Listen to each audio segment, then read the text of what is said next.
Itong si dating Vice President Leni Robredo, nung nakaraang araw, galing na mismo kay dating VP Leni na kung siya ang tatanungin, hindi na. Kasi tinanong siya ng isang Bicolanong journalist, si Dindo Balares.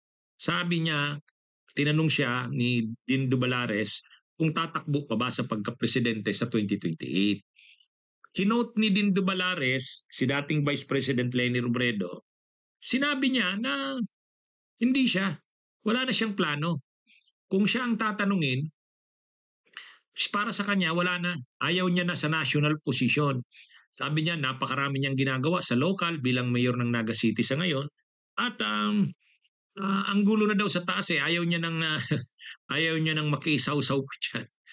Yun ang sabi ni dating Vice President Leni Robredo. O ngayon, biglang nag-react naman dyan si biglang nag-react naman dyan si Senador Kiko Pangilinan. Sabi ni Senador Kiko Pangilinan, dapat kiusapan si dating VP Leni na wag siyang mag-decide muna ng ganun. Wag muna siyang magdesisyon ng sarado na hindi na siya tatakbo.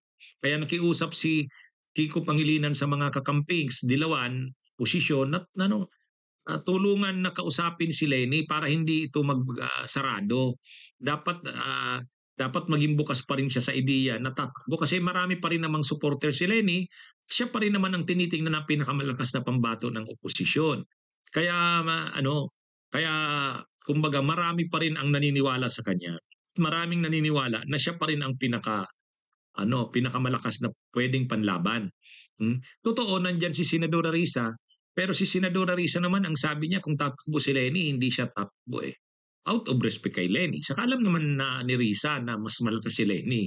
Anyway, ang reaction ngayon ni Atty. Barry Gutierrez, si Atty. Barry Gutierrez, akbayan yan.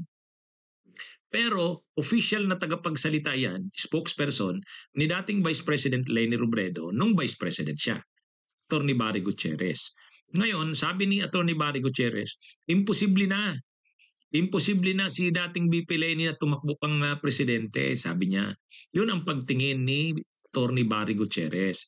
Kasi sabi niya, sa tingin niya kay Leni ngayon, nag-i-enjoy na, masaya na siya sa pagiging mayor ng Naga. At unang term niya pa lang ito. So tatapusin pa niyan ang 3 term, sabi niya. Tatapusin yan.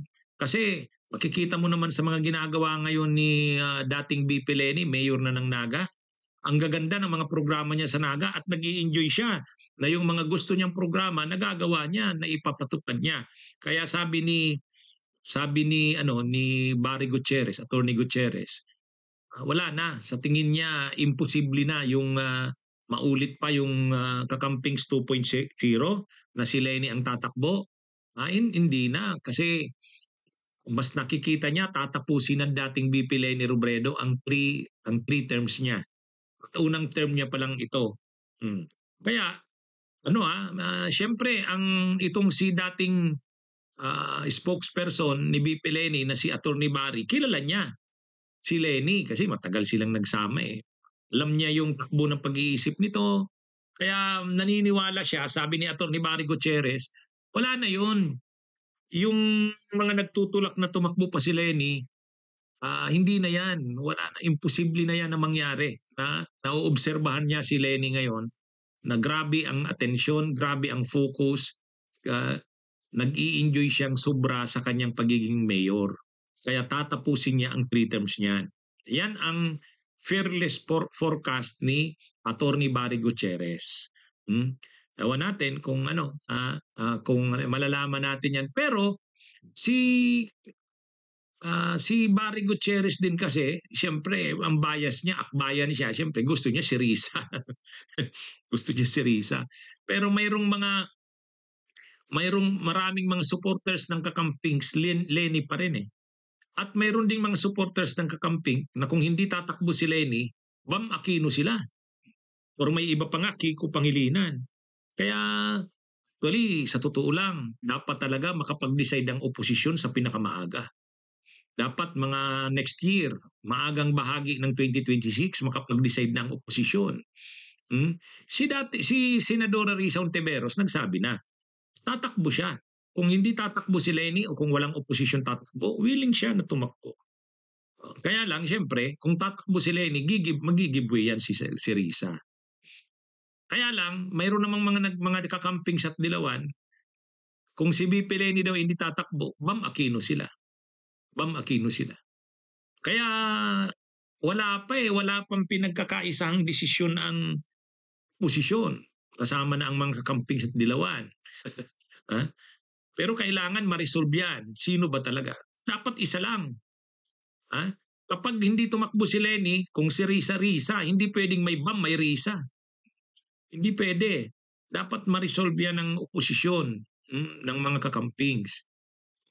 Ang makaka-resolve yan, si Leni Robredo. Kasi si Leni Robredo pa rin naman ang kinikilalang rene-recognize siya ni Bam, rene-recognize siya ni Kiko, rene-recognize ni Laila, rene-recognize ni Risa. Si BP Leni pa rin yan. Kaya pag nagsabi si BP Leni ganito, ganyan, susunod din naman ang oposisyon diyan.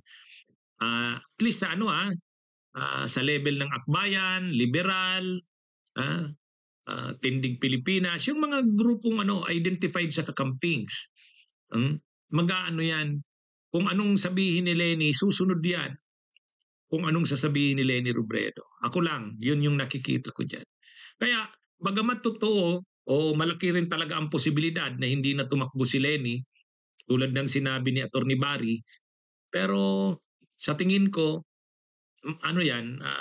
susuporta yan si Leni kung sino man ang pambato ng oposisyon.